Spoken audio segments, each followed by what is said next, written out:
مسؤولين وزارة waxbarashada koonfur galbeed iyo maamulka waxbarashada gobolka Baay ayaa xarigaasi wadi jira waxay uga jireen in iskuul waxbarasho laga hirgeliyay magaalada Baydhabo ee xarunta gobolka Baay sidoo ku soo waramay Maxamed Aadan Socdaal wasaaradda waxbarashada maamulka koonfur galbeed Soomaaliya maamulka gobolka kan degmada Baydhabo ayaa maanta si wada jira u furay iskuul loogu magac daray Abwaan Sahal Macalin Ciise kaasi oo maanta lagu furay magaalada Baydhabo munaasabada lagu furayay iskuulka ayaa waxa ka qayb galay maamulka gobolka Baay kan degmada Baydhabo agaasimaha wasaaradda waxbarashada maamulka koonfur galbeed Soomaaliya xildhibaano ka socday maamulka koonfur galbeed iyo marti sharaf kale ugu horeyntii agaasimaha wasaaradda waxbarashada maamulka koonfur galbeed Soomaaliya ayaa sharaxaad ka bixisay furitaanka iskuulkan geek may eedanka faraxsanaa intuu isku qoyno uno isjeel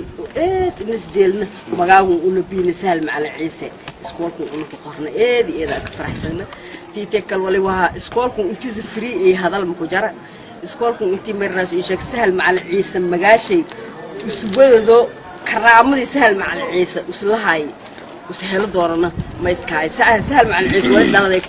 1945 Baydhabo ka dhaladay Abdullahi Ali Watiin gudoomiyaha degmada Baydhabo ayaa goobta ka hadlay isagoona ku dheeraaday ka hadalka furitaanka iskuulka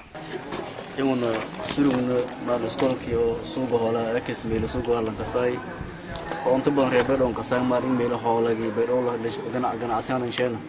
la hagaajin kasay oo geeyga surugno oo la bedeli meel iskool oo wiin xaqiiqo tumeeyo dhor tumay lama qol iyo xafiisyada kooban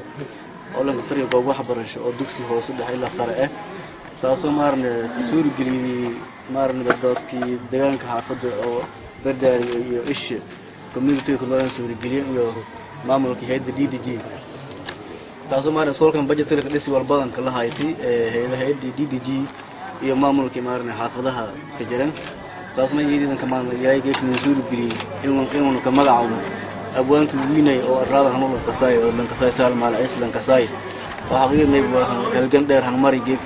sidii maarne lu hormari fadi loo wadan oo maarne afmaay maay iyo heesaha maarne afmaay maay lu hormari fadi ugu dambeyntii gudoomiyaha gobolka Baay Cabdirashiid Abdullaahi Maxamed LFC oo munaasabada soo xiray ayaa sheegay sidan iskuulkii waalidin kala salaamahay بعد السلام طبعا دو ويبوها انت لا شيء يلي دبهاينا قدبكم كم يبسن سكول كاس لو بالله وجيك مجاجي Sahal Macalin Ciise برايمري سكندري سكول Sahal Macalin Ciise dugsi hoose dhexe sare yow magaalo iskoolku بالله وجيك Sahal Macalin Ciise taariikhdiisna wala lagu daaray إذا بدن تجيك والكو هذا اللي هو الأول جيك لما ما يفرم يتعرضش فرني سكول كاست فرني magaalada Baydhabo ee xarun goboleedka Baay ayaa ku dhawaad xilligan waxa ku yaala 12 iskuul oo dugsi sare leh